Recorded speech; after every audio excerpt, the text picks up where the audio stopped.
भवानी माये सुनु ने बेटा के आरजी। दुर्गा भवानी माये सुनु ने बेटा के आरजी। बेटा आयलिया ये मैया, बेटा आयलिया ये मैया कह रे ले बिनती। बेटा आयलिया ये मैया कह रे ले बिनती। बेटा आयलिया ये मैया।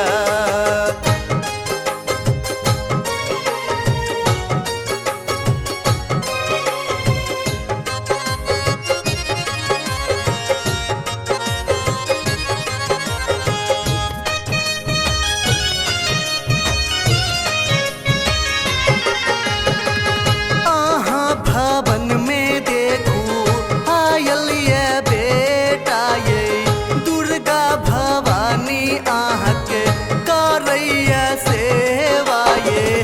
दहया माई जी आहा सुनु ने बेटा के आरजी।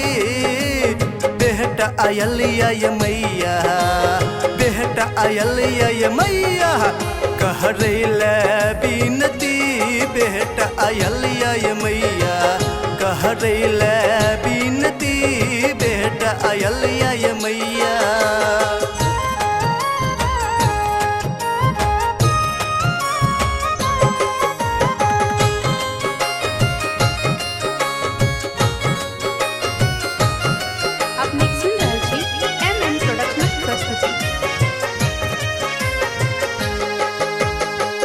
केकरा से कहबै कोना अपन दुखार में गे।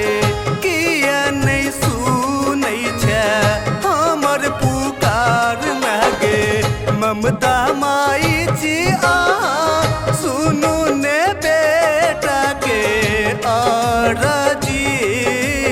बेटा आयलिया ये मैया, बेटा आयलिया ये मैया कह रे